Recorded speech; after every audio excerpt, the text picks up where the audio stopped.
안녕하세요, 소보로방입니다. 오늘 소보로방에서 보여드릴 소설은 나스메 소세키의 도련님입니다. 일본 문학의 아버지라 추앙받는 나스메 소세키의 가장 많이 읽히는 소설 중 하나죠. 그럼 가볍게 읽을 수 있는 소설 나스메 소세키의 도련님, 지금 보여드리겠습니다. 소설의 주인공인 나는 어릴 때부터 충동적인 개구쟁이였습니다. 아버지와 어머니는 그런 나를 못마땅해 했습니다. 형과 달리 항상 말썽을 부렸기 때문이죠. 하지만 가정부 기호는 나를 도련님이라 부르며 귀여워했습니다. 명문가의 처녀였지만 가문이 기울면서 남의 집 살이를 하게 된 기호는 항상 나를 챙겨줬고 가끔 자기 돈으로 나에게 간식을 사주기도 했습니다. 시간은 흘러 어머니가 돌아가셨고 몇 년 뒤 아버지도 돌아가셨습니다. 같은 해 나는 사립중학교를, 형은 상업고등학교를 졸업했죠. 직장을 위해 규슈로 떠나야 했던 형이 집을 팔겠다 말했고 나는 흔쾌히 수락했습니다. 형에게 얹혀 살기 싫었던 탓이었죠. 하지만 기호는 몇십 년간 살던 집이 다른 사람에게 넘어가자 슬퍼했습니다. 그녀는 내가 아내를 얻기 전까지 사촌의 집에 가 있겠다 말했죠. 형이 규슈로 떠난 뒤 나는 형에게 받은 돈으로 뭘 할까 고민하다 충동적으로 전문학교에 갔고 졸업 후 교장의 추천으로 시코쿠에 있는 중학교 수학교사를 맡게 되었습니다. 내가 졸업해 가정을 마련하길, 그리고 그 집에서 가정부 일을 하며 함께하기를 기다렸던 기호는 이 사실에 실망했습니다. 나는 기호에게 내년 여름에 돌아오겠다 약속한 뒤 시골에 있는 중학교로 떠났습니다. 마을 여관에서 짐을 푼 다음날 나는 중학교로 가 교장에게 인사를 한 뒤 임명장을 받았습니다. 교장은 영락없는 너구리상이었습니다. 다른 선생님들과도 인사를 했는데 나는 사람들마다 속으로 별명을 붙였죠. 교감에게는 빨간 셔츠, 얼굴색이 푸르딩딩한 영어선생 고가에게는 끝물 호박, 체격이 좋은 수학선생 호타에게는 거센 바람, 미술선생 요시카와에게는 떠버리. 여관으로 돌아와 있는데 거센 바람이 찾아왔습니다. 그는 여관에서 계속해서 숙박하는 것은 힘들 것이라며 하숙집을 추천해줬고 나는 그곳으로 자리를 옮겼죠. 처음에는 수업보다 하숙집 생활이 문제였습니다. 하숙집 주인은 골동품 판매를 하는 사람이었는데 계속된 나의 거절에도 불구하고 계속해서 나에게 골동품을 팔려고 했기 때문이죠. 그러는 동안 학교에서도 문제가 생겼습니다. 마을이 너무 작은 탓에 내가 한 행동들, 심지어 사 먹은 음식들까지 학생들이 알게 되었고 학생들의 놀림거리가 된 것이죠. 교감인 빨간 셔츠는 나에게 행동거지를 조심하라는 충고를 했습니다. 어느 날 나는 학교에서 숙직을 해야 했습니다. 좀이 쑤셨기 때문에 나는 잠깐 온천을 하러 갔고 돌아오는 길 거센 바람을 마주쳤습니다. 그는 숙직을 할 때 자리를 비우면 안 된다 말했고 나는 바로 학교로 돌아왔죠. 그런데 기숙사에 있던 학생들이 장난을 치기 시작했습니다. 숙직실 이부자리에 메뚜기를 잡아놓기도 하고 시끄럽게 해 내가 잠을 자지 못하게도 만들었죠. 외지에서 온 선생을 골탕 먹이려고 계획적으로 행동한 것이 분명했기 때문에 나는 학생들을 붙잡아 추궁했지만 학생들은 모르쇠로 일관했습니다. 결국 날이 밝았고 교장에게 자초지종을 설명했지만 교장은 아이들을 돌려보냈습니다. 나는 아이들을 이렇게 봐주니 숙직 선생을 바보로 아는 것 같다며 속으로 교장을 욕했죠. 어느 날 빨간 셔츠의 제안으로 떠버리와 함께 낚시를 하러 갔습니다. 낚시를 하며 이런저런 대화를 했고 그들은 조심스레 나에게 거센 바람이 좋은 사람이 아니니 조심하라는 조언을 했습니다. 그 말을 들은 나는 거센 바람을 경계했죠. 교무실에서 나는 거센 바람을 만났습니다. 그는 갑자기 하숙집에서 나가야 한다는 이야기를 했습니다. 나의 무례한 행동으로 하숙집 주인이 방을 비워달라는 요청을 했다고 말이죠. 나는 그런 적이 없었기 때문에 따졌지만 결국 방을 빼기로 했습니다. 그렇게 거센 바람과 사이가 틀어졌죠. 오후에 교직원 회의가 열렸습니다. 나에게 장난을 친 학생들의 징계에 대한 것이었죠.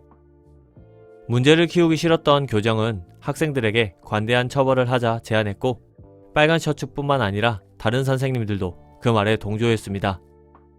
화가 난 나는 반대한다 말했지만 분위기는 바뀌지 않았죠. 그때 거센 바람이 일어나 이번 사태는 학생들이 새로 부임해온 선생을 우습게 보고 벌인 일이기 때문에 강하게 징계해야 한다 말했습니다. 또한 거센 바람은 당직인데도 자리를 비운 나에게 주의를 줘야 한다 말했죠. 나는 처음 거센 바람의 말을 듣고 기분이 좋았으나 나에 대한 이야기를 하는 것을 듣고는 거센 바람이 누구 편인지 헷갈리기 시작했습니다. 그날 저녁 하숙집에서 방을 뺀 나는 끝무로박을 찾아갔습니다. 끝무로박은 좋은 사람이었고 이 고장을 잘 알고 있었기 때문이죠. 끝무로박의 추천으로 나는 노부부가 있는 집에 하숙생이 되었습니다. 나는 하숙집 할머니와 이야기하다 마돈나라는 별명을 가진 여자에 대해 알게 됩니다. 할머니는 굉장한 미인인 마돈나가 고가 선생과 혼사가 약속되어 있었지만 고가 선생의 가세가 기울게 되자 혼사가 미뤄졌다는 사실과 함께 교감 선생이 그녀를 고가 선생으로부터 빼앗으려 하고 있다는 사실도 말해줬습니다. 이 사실을 알고 거센 바람은 빨간 셔츠에게 따지러 갔지만 빨간 셔츠가 둘러대는 바람에 그냥 돌아왔다는 이야기도 알게 되었죠. 나는 그제서야 낚시를 할 때 빨간 셔츠와 떠버리가 이야기한 마돈나가 기생 이름이 아니란 걸 알게 되었고 거센 바람에 대한 생각도 바뀌게 되었습니다. 나는 인품이 좋은 끝무로박을 두고 빨간 셔츠를 선택한 마돈나를 이해할 수 없었습니다. 얼마 뒤 나는 고가 선생이 학교를 떠난다는 이야기를 들었습니다. 자신이 자원해서 말이죠. 나는 이상한 생각에 하숙집 할머니에게 이 이야기를 했고 하숙집 할머니로부터 새로운 사실을 들었습니다. 고가 선생이 교감의 계략에 빠져 어쩔 수 없이 떠난다는 것이었죠. 고가 선생의 환송의 날, 한동안 나에게 말을 걸지 않던 거센 바람이 하숙집에 대해 이야기하며 자신이 오해했다고 사과를 해왔습니다. 거센 바람은 나쁜 사람이 아니라는 걸 안 나는 거센 바람과 화해했고 고가 선생과 교감, 마돈나에 대한 이야기를 했습니다. 거센 바람과 나는 교감이 마돈나를 차지하기 위해 계략을 부리고 있다는 사실을 이야기한 뒤 그를 막아보자 이야기했죠. 승전기념일 거센 바람이 찾아왔습니다.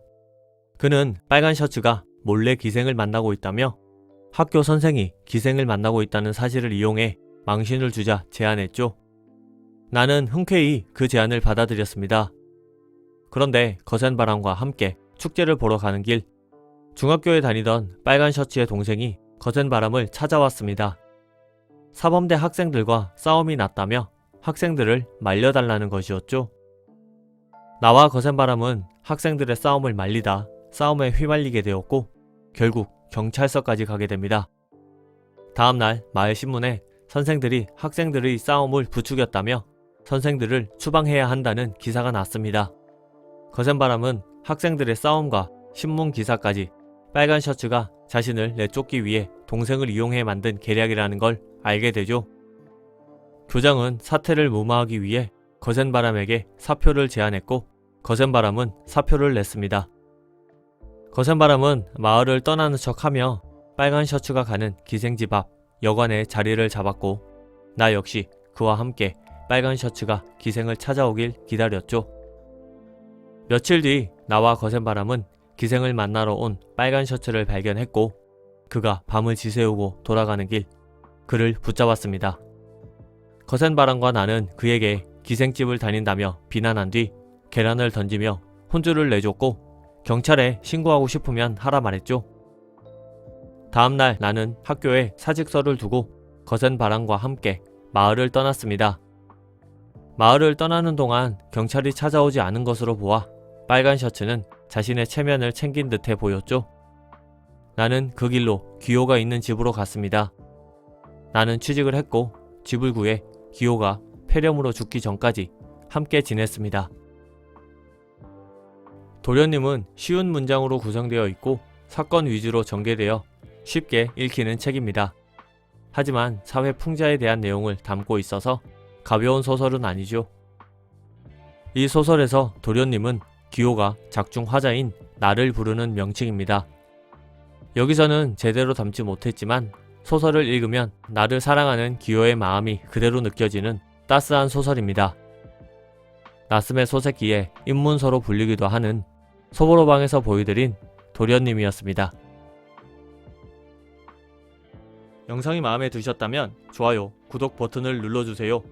감사합니다.